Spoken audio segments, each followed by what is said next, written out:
Bon, on va essayer de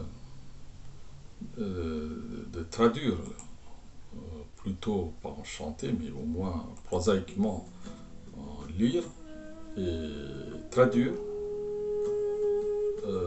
phrase par phrase le chant grand bhajan Ma Lakshmi Ashtakam. Ashtakam. C'est que on va essayer d'apprendre un petit peu l'essence de cette chanson. Namaste Su Mahamaye Sri Pite Surapuchite. Namaste Su Mahamaye Sri Pite Surapuchite. Bah, on peut chanter aussi plusieurs façons. Ça, c'est juste pour. Et vous pouvez chanter aussi sur. Comme, comme d'autres chanteurs. Namaste Sumahamaye Sri Pite Surapuchite. Ben, ça dépend de raga. Donc nous, on va juste s'arrêter avec le sens de chaque mot. Namaste Sumahamaye Sri Pite Surapuchite. Cette belle chanson est déjà connue de pas mal de réunionnais et qui ouvre cette chanson par l'invocation à la déesse Lakshmi en disant salutations à la grande Mahe, Mahe, c'est-à-dire celle qui est à la source de la vérité, qui est à la source de la vérité, mais qui nous fait vivre une vie de Maya. Donc c'est elle qui est à la source de cet établissement de l'univers Maya pour que nos cinq sens puissent s'exprimer dans cet univers. De vivre dans cet univers de Maya, d'illusion. Pourquoi? Pour tout simplement, c'est le jeu lila. Ça peut être choquant, mais pourquoi ne créer un monde dans lequel nous sommes lâchés avec des instruments comme le cinq sens, le mental et autre chose, juste pour expérimenter une vie et après, pour une courte durée, de 1 bon, 80 ans, 90 ans, et après on disparaît. Pourquoi avoir créé sur Terre une vie, des créatures, hein, avec la possibilité d'expérimenter une vie qui est très éphémère. Pourquoi avoir créé ça? Pour quel but? Qu'est-ce qu'elle veut nous apprendre en lâchant sur cette terre, en nous obligeant à vivre une vie, pour la plupart, une vie de complètement dénuée de sens. Beaucoup vivent que pour métro, boulot, dodo et puis disparaissent. Pourquoi avoir créé cette vie sur Terre qui n'a aucun sens? Mais on explique dans le Sanatana Dharma, c'est pour un jeu, un lila pour juste pour la divinité qui nous a créés.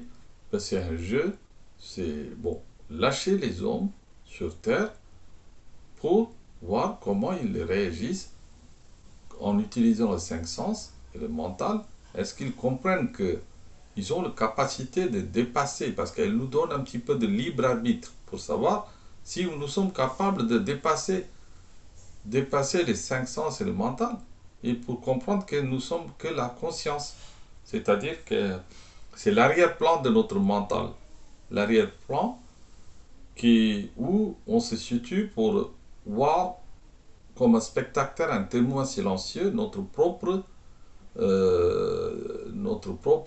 fonctionnement du mental et notre propre fonctionnement de notre corps.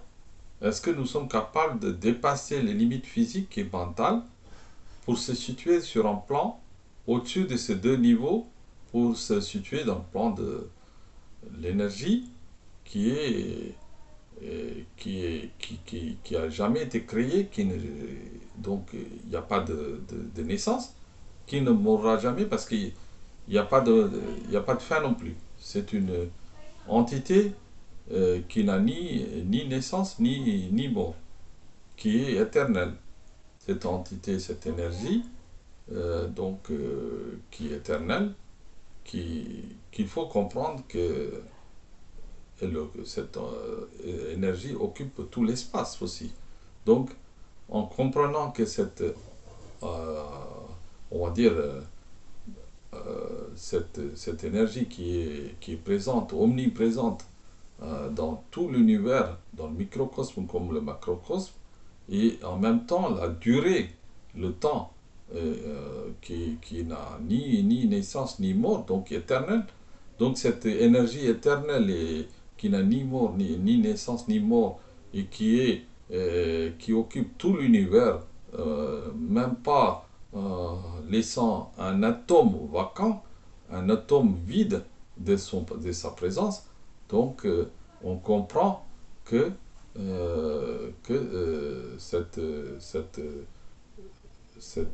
disons que cette énergie nous demande, nous demande en nous donnant les cinq sens et notre mental, elle veut nous tester. Elle veut nous tester. Si on est capable de dépasser les cinq sens et le mental, et comprendre, au-delà de ces cinq sens et le mental, que nous sommes une pure forme d'énergie. Si on est capable de comprendre ça, c'est le test de la vie sur Terre.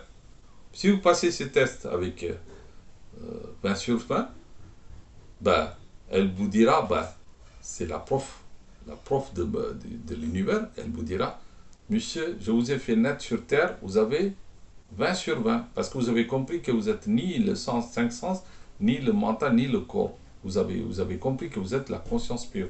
Donc, je vous donne 20 sur 20. Vous avez réussi votre concours, votre test, votre épreuve.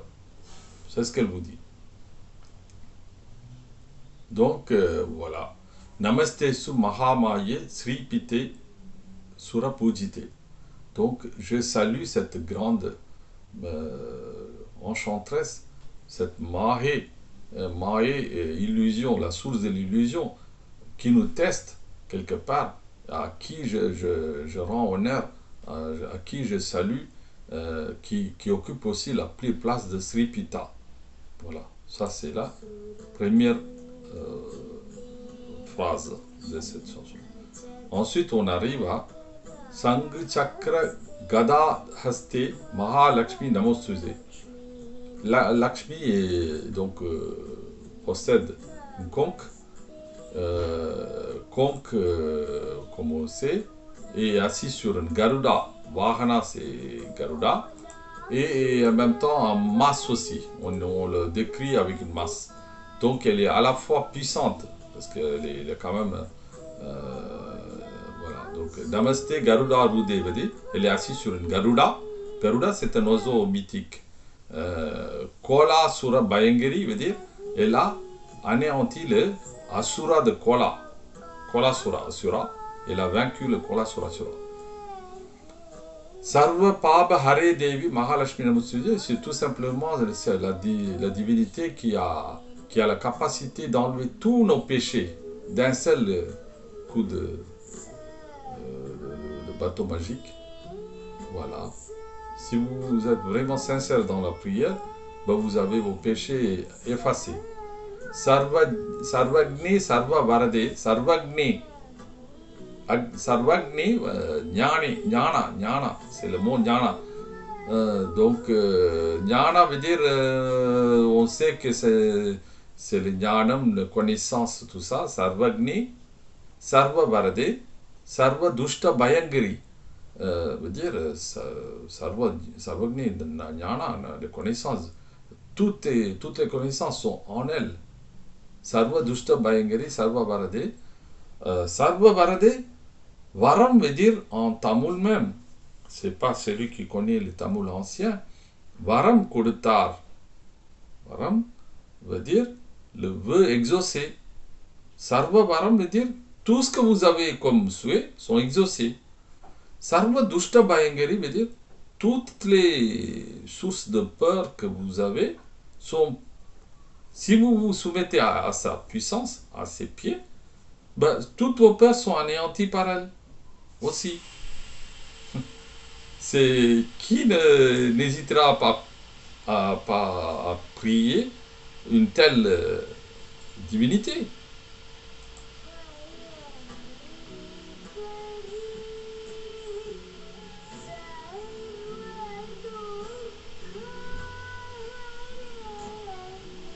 Donc, Sarva Dukkha Hare Devi Mahalakshmi Namostute.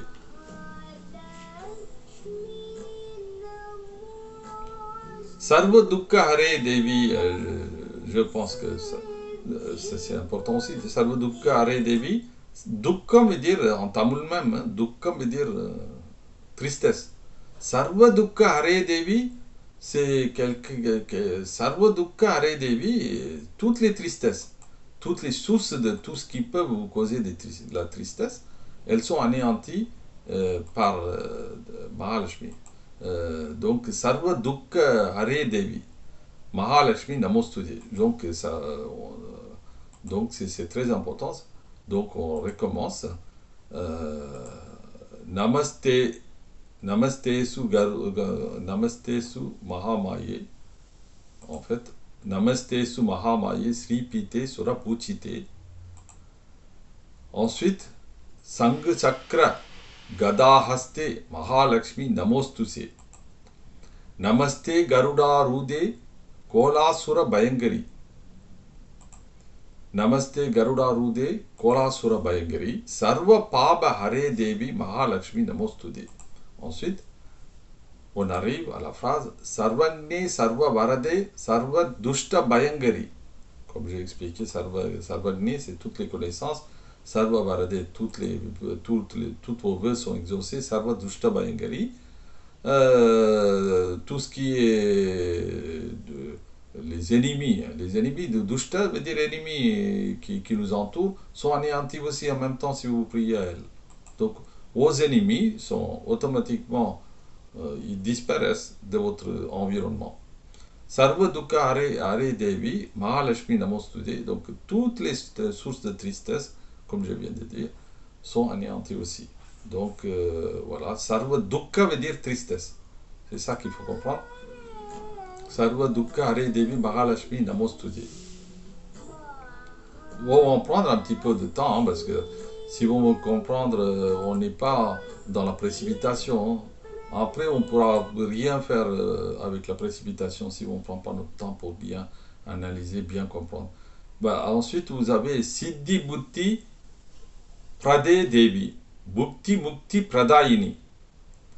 Siddhi Bhukti Prade Devi, Bhukti Mukti Pradayini veut dire, voilà, on commençait à chanter Namaste, Namaste Su Mahamaye Stripite Surabhuchite, Sangha Sakra Gadahaste Mahalakshmi Namostute, Namaste Garuda Rude Kola Sura Bayangari, Sarva Paba Hare Devi Mahalakshmi Namostude, Sarvakni Sarva Varade Sarva Dushta Bayangari, Sarva Dukkha Hare Devi Mahalakshmi Namostude.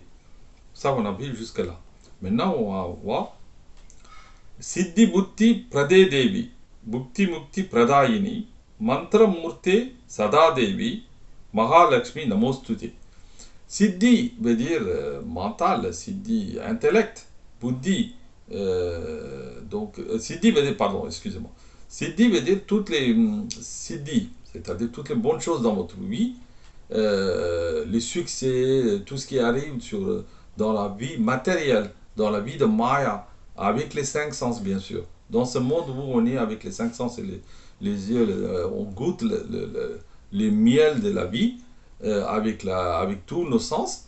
Et cette vie qui comporte aussi un peu d'amertume bien sûr. On goûte aussi le fruit des lilas, ce qui est amer. Ce qui est, en fait, Navarasam, il y a des 9 goûts. On peut goûter la tristesse, la joie, toutes sortes de choses. Et là, on dit Siddhi, veut dire le succès dans toutes vos actions, toutes vos entreprises. Ça, Siddhi, c'est ça, Lakshmi vous donne Siddhi. C'est ça qu'il faut comprendre. Donc, Siddhi veut dire succès. Et Buddhi veut dire intellect. Siddhi Buddhi Prade Devi, Bhukti Mukti Pradayini. Elle vous donne le succès et l'intelligence. Buddhi, intelligence. Buddhi en tamoul même intelligence. Sanskritam et tamoul c'est la même chose. Donc beaucoup de mots sanskritam sont passés dans la langue tamoul. Donc ne tenez pas quand vous voyez, quand vous lisez tamoul, il y a beaucoup de mots sanskrits. C'est normal. Tout comme déjà en tamoul, ici, Siddhi, ça existe aussi en tamoul. Buddhi, ça existe aussi en tamoul. Vous voyez, Siddhi, Buddhi, Prade, Devi, Bhukti, Mukti, Pradayini. Bhukti, Mukti, Mukti veut dire, ça existe aussi en tamoul. Bhukti, Mukti veut dire, quand on atteint la libération, quand on atteint la libération, Mukti, adhérde. En tamoul, on dit Mukti, adhérent. Adhérent de sadhu.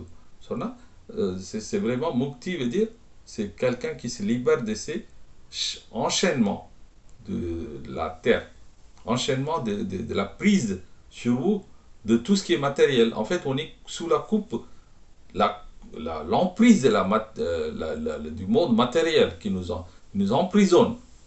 Quelque part, le carrefour, tout ce qui est Auchan, tout ce qui est tout ce qui est Jumbo Score, tous ces emprises industrielles, matérielles, qui a fait qui nous a quelque part colonisé nos cinq sens.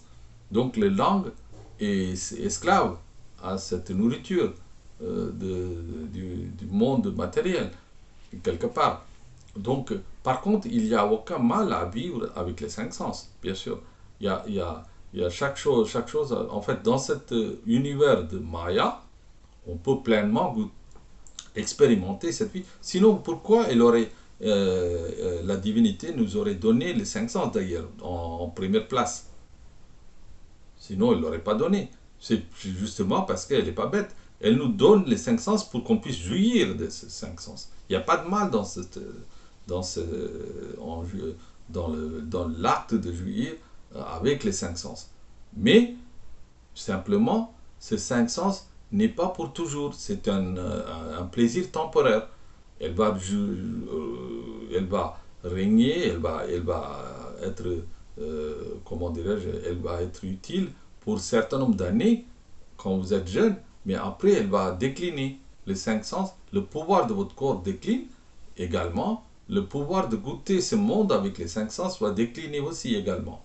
Donc là on a dit Siddhi Buddhi Pradayini, Siddhi Buddhi Prade Devi, Bhukti Mukti Pradayini. Alors, Siddhi Buddhi Prade Devi, Bhukti Mukti Pradayini. Mantra Murte Sada Devi, Mahalakshmi Namostude. Siddhi Buddhi Prade Devi, Bhukti Mukti Pradayini. Mantra Murte Sada Devi, Mahalakshmi Namostude. En fait, c'est dans le mantra Murte veut dire mantra, vous connaissez le mantram, le son sacré, Om. Mantra Murte veut dire celle qui est à l'intérieur de ce son sacré, Om. Sada Devi, c'est-à-dire tout le temps, de manière permanente. Même en tamoul, on dit Sada, c'est-à-dire c'est toujours. Donc, cette mantra, elle est sous la forme de mantra Om pour éternité, c'est ça. Mahalakshmi Namostude, salutation à la grande divinité de Mahalakshmi. Voilà. Donc, jusque-là, on a bien compris, je pense, Siddhi Buddhi Mahadevi, Siddhi Buddhi Prade Devi, Bhukti Mukti Pradayini, Mantra Murte Sada Devi, Mahalakshmi Namostude. Alors, jusque maintenant, on a compris, et ensuite on va attaquer un petit peu la phrase qui pour moi, c'est très intéressant aussi. Adi Antar Rahite Devi. Adi Antar Rahite Devi, Adi Shakti Maheshwari. Adi Antar Rahite Devi veut dire celle qui n'a ni commencement ni fin. comme j'ai déjà évoqué, sans naissance, sans mort, c'est ça qui est Adi, veut dire ancienne.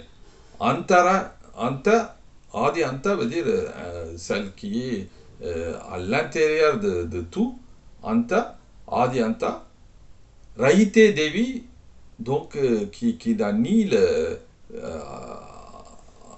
ni Adi, ni Anta, ni la fin.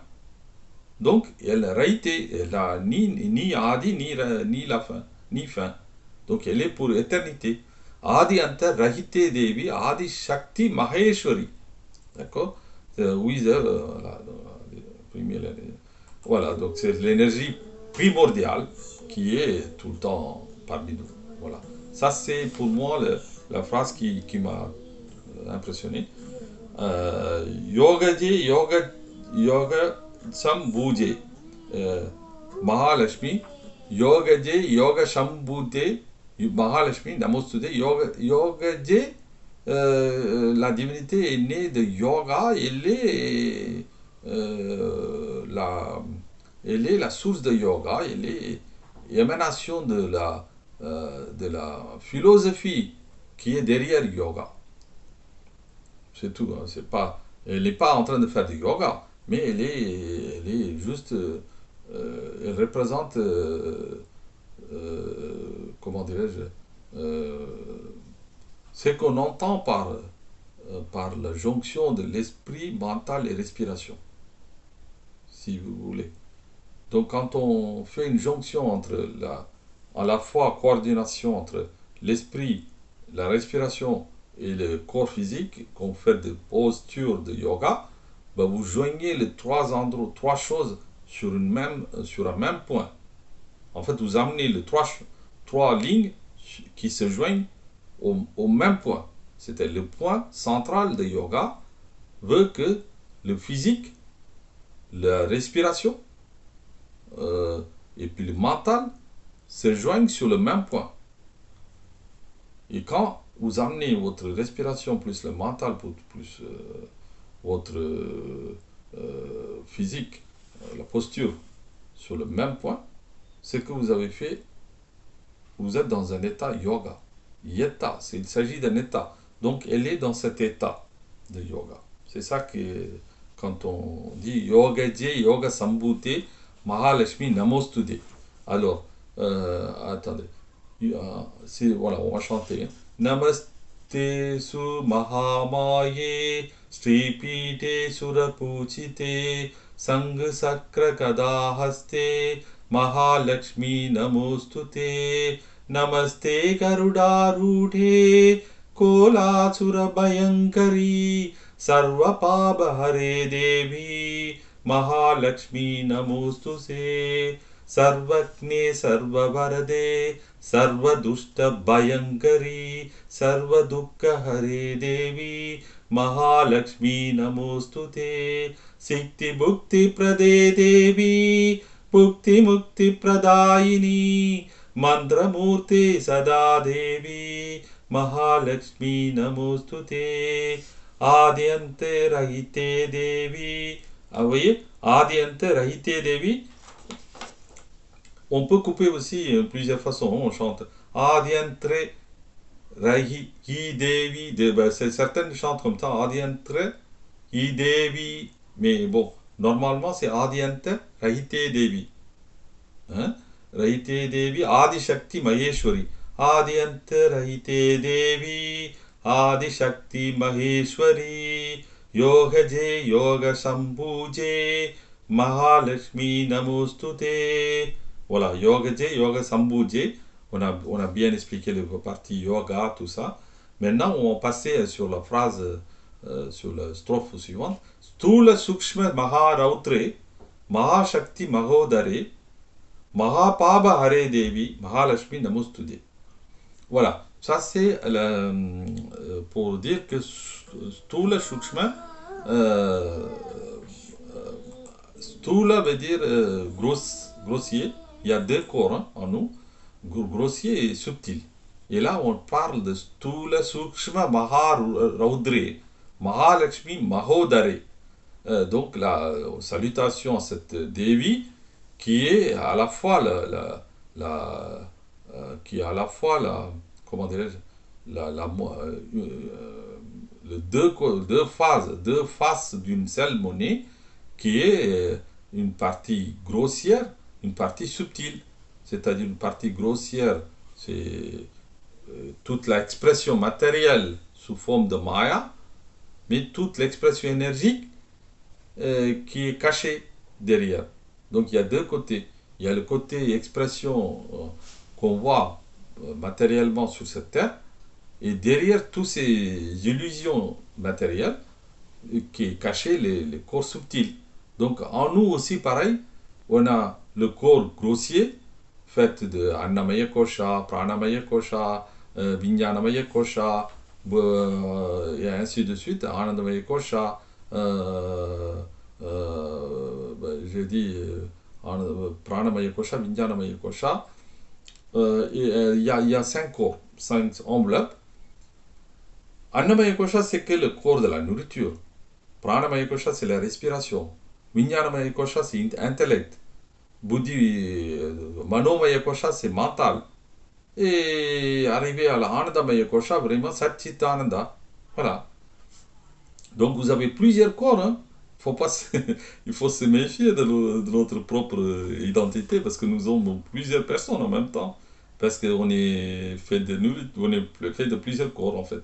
Quand même scientifiquement prouvé. Hein. Donc il y a au-delà de notre apparence physique, il y a ce corps subtil. Donc on dit Stula Shukshma. Shukshma veut dire très très très subtil. Stula veut dire grossier.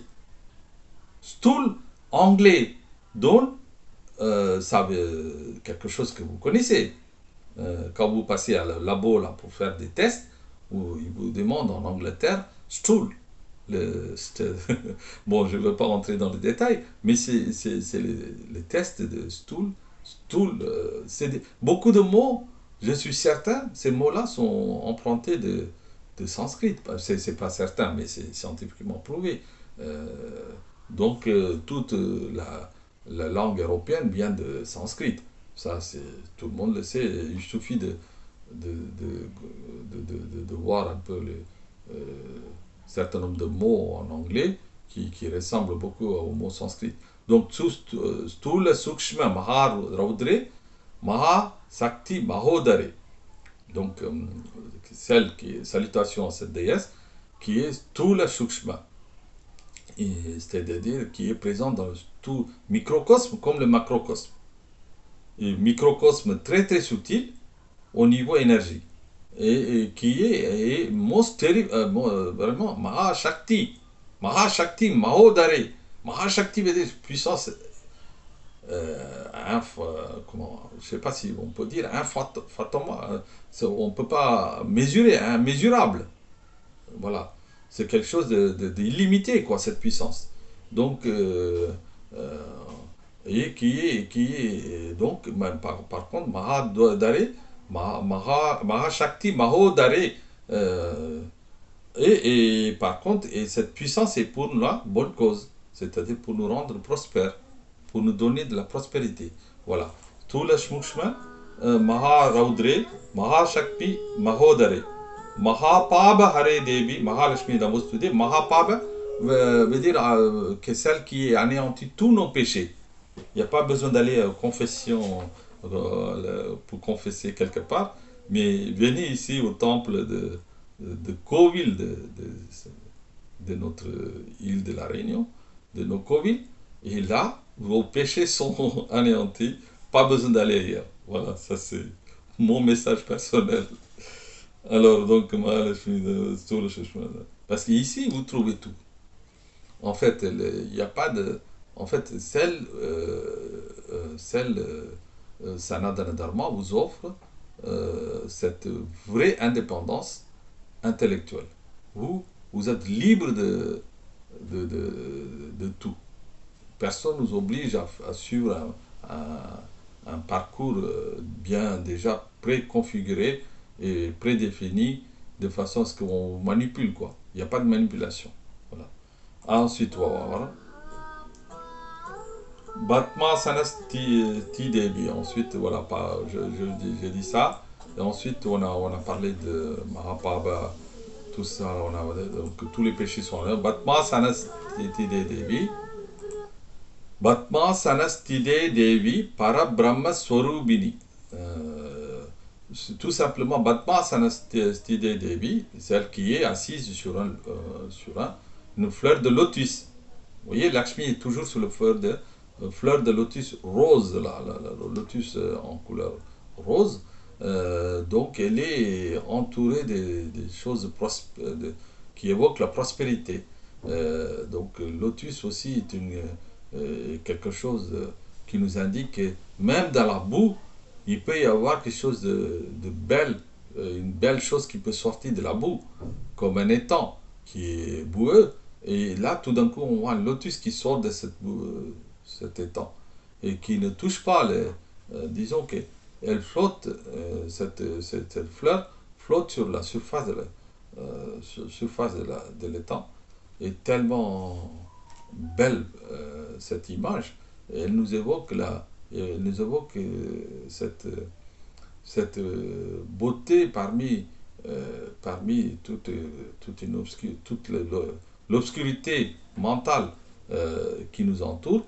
Ben, il y a cette beauté qui nous invite à nous, enfin, c'est à nous d'aller se soumettre devant cette beauté lotus sur laquelle est assise Lakshmi. Donc, Batman, en fait, rien n'est innocent. En fait, quand vous évoquez une image au cours de votre méditation avec Lakshmi assise sur une lotus, tout ça, ça pénètre aux cinq sens. Bien sûr, c'est toujours, voilà, en fait, c'est avec vos cinq sens que vous dépassez vos cinq sens, quelque part. Donc, c'est pas ne rejetons pas les cinq sens, mais c'est les cinq sens qui va nous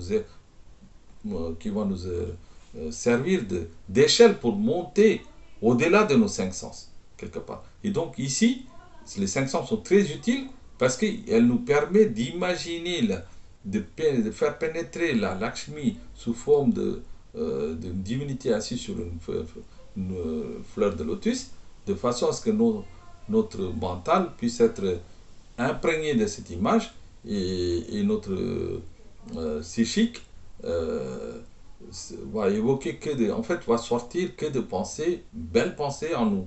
C'est-à-dire, si vous remplissez votre mental qu'avec des bonnes choses, bah vous fabriquerez que des bonnes, belles pensées. Et de belles pensées, c'est la vie. L'expérience de la vie ne fait que complètement sous l'emprise de vos pensées. Hein. Si vos pensées sont négatives, votre vie est gâchée. Vous n'avez pas besoin de vivre du tout. Il y a plus besoin d'aller prendre un peu de poison et un peu de corde. Il ne reste qu'à prendre. Il nous reste. Enfin, moi, c'est un peu négatif, mais ça ne sert à rien de vivre sur Terre si vous n'êtes pas capable de comprendre un certain nombre de choses, quoi. Donc voilà, de battement à la société. Donc, en fait, c'est un certain nombre de choses. Je dirais même une seule chose, c'est le penser. En fait, quand vos pensées surgissent en vous, et si vous êtes conscient de leur défilé, bah, vous pouvez paramétrer, modifier vos pensées. Du coup, vous êtes maître de vous-même. Vos pensées arrivent et vous êtes conscient. Bah, elle arrive comme ça, c'est pas bon. C'est une mauvaise pensée, ça. Une pensée négative. Je veux le remplacer par une pensée qui va me rendre plus heureux. Voilà, en fait, la joie est dans vos mains. Il n'y a pas besoin de dire, d'aller chercher ailleurs, en fait. Et tout est donné pour que nous ayons une belle vie. Hein. Mais simplement, on a des difficultés parce que des fois, les pensées sont tellement rapides, elles, elles viennent vous submerger et tout d'un coup, on oublie de, de, de le coincer, de le maîtriser. Et ça arrive, y compris à tout le monde. Hein. Il n'y a pas un seul qui va dire ben, je n'ai pas été envoyé par cette pensée qui m'a conquise au moins une seconde. Et après, nous, on remonte la pente, et on reconquiert, on va essayer de remaîtriser ces chevaux fougueux qui sont nos pensées. Hein. Voilà. Badma, voilà, Badma Sanas, Attendez, où on était?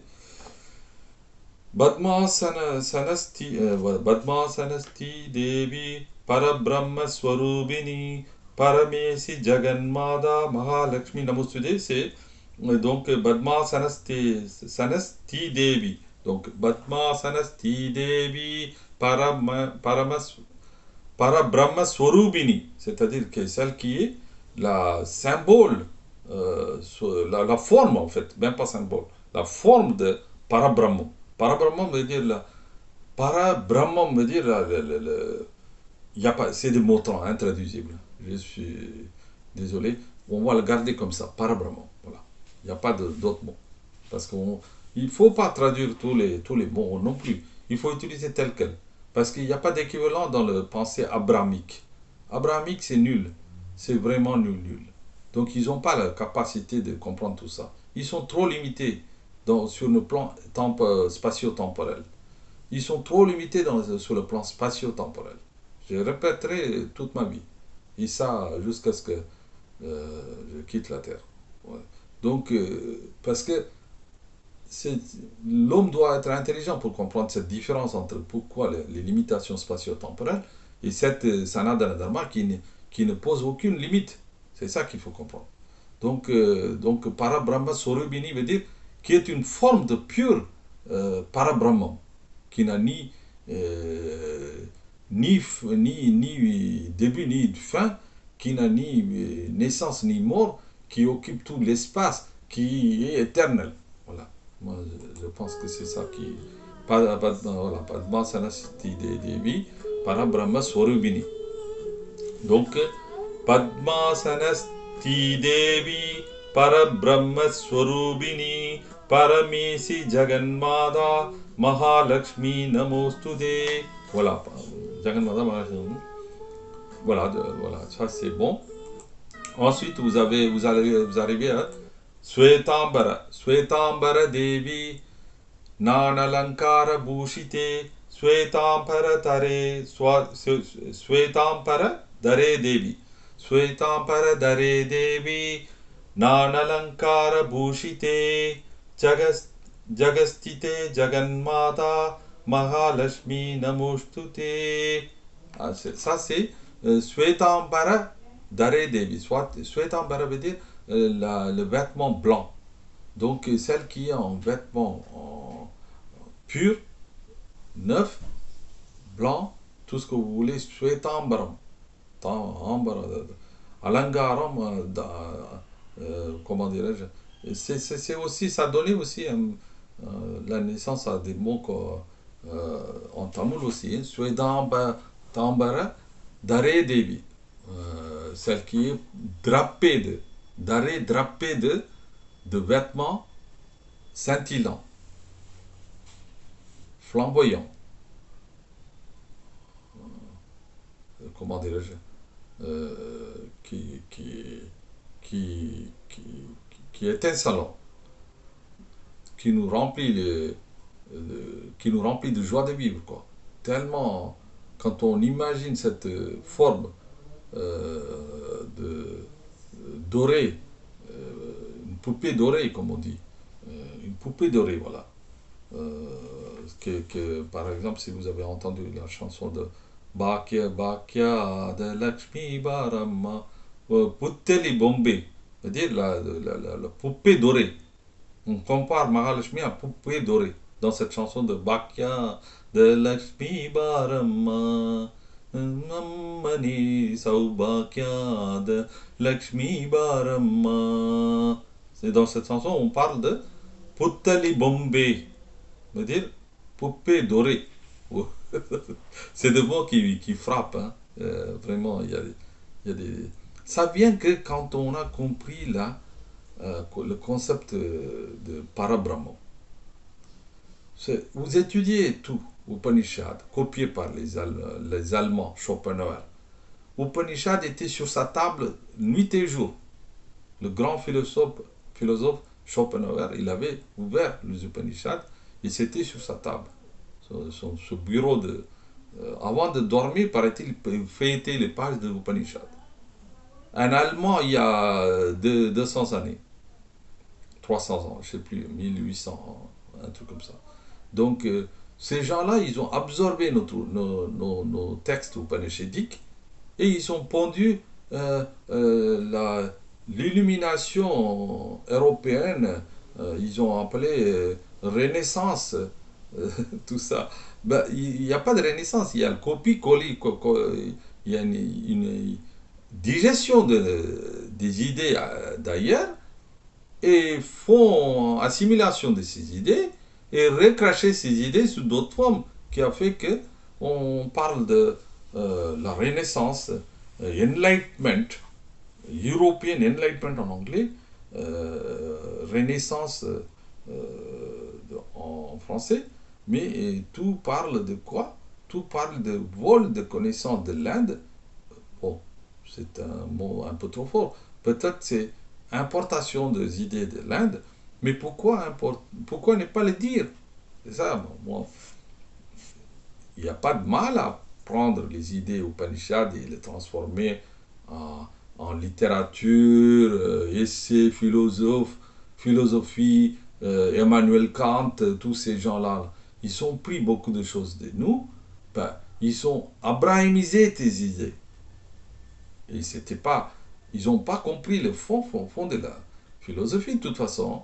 Ils ont voulu un peu glaner, ils ont voulu flotter sur la surface de la compréhension, mais ils n'ont jamais été capables de comprendre le parabrahman, en fait. Ils ont parlé de plein de choses, si vous voulez, tous ces grands philosophes allemands. Nietzsche, Schopenhauer, mais bien sûr d'autres qui ne viennent pas à ma tête, mais tous ces gens-là, si vous étudiez un peu, si vous faites des recherches un peu sommairement, vous allez comprendre qu'ils ont volé tous de la philosophie de l'Upanishad. Et jusqu'à Anquetil du Perron. Anquetil du Perron, vous tapez Anquetil du Perron, vous avez toute l'histoire sur Internet. Il a tout pris. Il a pris une bibliographie déjà, une grosse bibliographie contenant des milliers de livres qu'il a pris de l'Inde et qu'il donne cadeau à la librairie Bibliothèque Royale. Le roi était là à cette époque en France et il dit ma majesté, voilà, je vous soumets beaucoup de traductions de ces grandioses, des œuvres grandioses que je trouvais dans mon voyage en Inde, dit-il, en Quête du Perron, et je vous soumets pour enrichir la France. En Quête du Perron. Juste un petit mot, sommaire, comme ça, ou glané comme ça. Et vous comprenez, tout est une question. Côté scientifique et mathématique, j'ai dit déjà beaucoup. Tout est parti de l'Inde. Depuis Bhaskacharya, depuis Aryabhata, tous ces Indiens qui ont fait des œuvres, l'Ilavati de Bhaskacharya, tous ces œuvres-là, l'Ilavati de Bhaskacharya était copié-collé dans les livres de maîtres en France. Donc le maître d'école anciennement en France copiait le programme qui existait il y a des milliers d'années en Inde. Vous vous rendez compte? Il copie ça en 19e siècle, quelque chose qui existait il y a 2000 ans en Inde. Ils étaient tellement en arrière, en retard sur nous. Alors, il faut pas, il faut reconnaître la vérité telle qu'elle est. C'est pas, on n'est pas en train de dire que nous sommes les Indiens les plus forts. Non, jamais. Non. Nous, il y a une vérité, il faut le dire. C'est une vérité, c'est tout. C'est une vérité, il ne faut pas cacher. Quel que soit, parce que c'est pas parce que l'Inde a fabriqué cette vérité qu'il faut le cacher. Parce qu'elle ne mérite pas l'Inde. Non. Non, c'est pas ça. Une vérité, c'est une vérité, il faut le dire. Donc, la fontaine, le fable de la fontaine est venu et copié de Panchatantra, comme vous le savez déjà, je pense. Panchatantra, vous connaissez, donc je n'ai pas besoin de... Parce que les Tamouls de la Réunion ou d'ailleurs, ils sont quand même fait des recherches, donc ils savent tout ça. Panchatantra veut dire 5. Tantra veut dire stratagème. Donc Panchatantra m'a donné naissance, parce que où on parle des éléphants qui parlent, les tigres, les lions qui parlent. En fait, en Inde, on avait des animaux sauvages. Donc les animaux sauvages incité les Indiens à trouver des comparaisons, des métaphores dans leur histoire et dans leurs fables. Donc, ils faisaient parler les lions, ils faisaient parler les chacals, les petits, comment dirais-je, tous ces animaux-là. Et ils ont créé cet ouvrage qui s'appelle Panchatantra, qui est très célèbre en Inde. C'est traduit en français et en toutes les langues. Et donc, le roi en France cherchait éperdument où se trouvent ces livres, paraît-il. Faites des recherches sur Internet. Vous allez, ou bien dans la bibliothèque. Vous allez voir, il y a beaucoup de choses comme ça. Bon, on va arrêter avec cette diversion. On était sur notre Mahalakshmi Ashtakam. Hein. Je m'excuse pour cette diversion parce que des fois, ça part aussi. Alors, Batma Sanasti Devi Parabrahma Swarubini Paramesi Jaganmata Mahalakshmi Namostute Swetamparatare Devi Swetamparatare Devi Nanalankara Bhushite Nanalankara veut dire plusieurs sortes d'alangaram. Alangaram veut dire maquillage. Plusieurs sortes d'ornements plutôt, pas maquillage. Maquillage dans le sens de maquillage, c'est très basique. Mais ornement, comment, décoration, ornement plutôt. Elle est ornée de plusieurs bijoux, de nan alankara, nan alankara, plusieurs alankaram, hein, pushite. Voilà. Donc, habillé de vêtements blancs, purs, on va dire, et drapé de bijoux variés et dorés. Nanalangara Bhushide, Jagastide Jaganmada et Jagastide Jaganmada, Mahalakshmi, Namostude, et bien nous, voilà. Après, voilà, Bhushide, Jagastide Jaganmada. Donc, Jagam veut dire univers. Jagastite, Jaganmata, cette divinité qui est dans l'univers, qui est aussi la source de l'univers, qui est la maman qui a créé cet univers, qui est à l'intérieur de cet univers. Voilà, c'est tout. Les sièges, en même temps, les sièges, elle y siège dans cet univers, parce que c'est elle la créatrice de cet univers. Donc, c'est une projection, plutôt une création. On dit en Inde, on utilise beaucoup plus. Vivekananda nous a conseillé d'utiliser le mot projection plutôt que création. Quand on parle de l'univers, tout ça, notre grand sage Swami Vivekananda nous a incité à utiliser le mot projection au lieu de création, parce que c'est une projection. En fait, l'énergie primordiale est projetée en termes de Maya comme un monde matériel, c'est tout. Donc, voilà. Donc, c'est une projection, c'est pas une création. Parce que dans chaque atome de notre vie matérielle, de notre monde matériel, est présente cette énergie. Donc, en fait, c'est forme et sans forme, c'est deux faces de la même monnaie.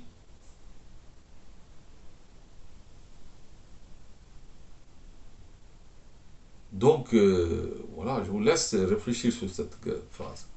Ok, je pense avoir terminé cette chanson. Et peut-être on va lire un petit coup avant d'un seul coup, quoi. Namaste Sumahamaya Sripite Surabhuchite Sangasakra Gadahaste Mahalakshmi Namostute Namaste Garudarute Kolasurabayankari Sarvapabhare Devi Mahalakshmi Namostute Sarvakne Sarvavarate Sarvadushtabhayankari Sarvadukkahare Devi Mahalakshmi Namostute Siddhi Putti Prade Devi Bhukti Mukti Pradayini Mandramurte Sada Devi Mahalakshmi Namostute Atyantre Raite Devi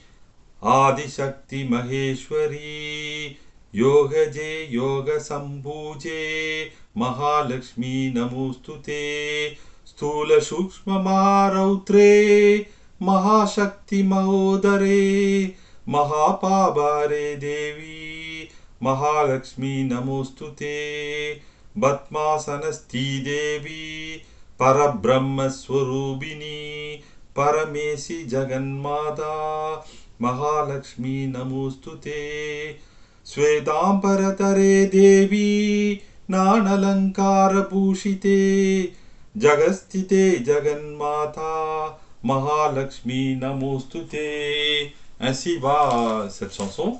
Il reste encore un petit morceau. Mahalakshmi Stotram, tout ça c'est pour clôturer.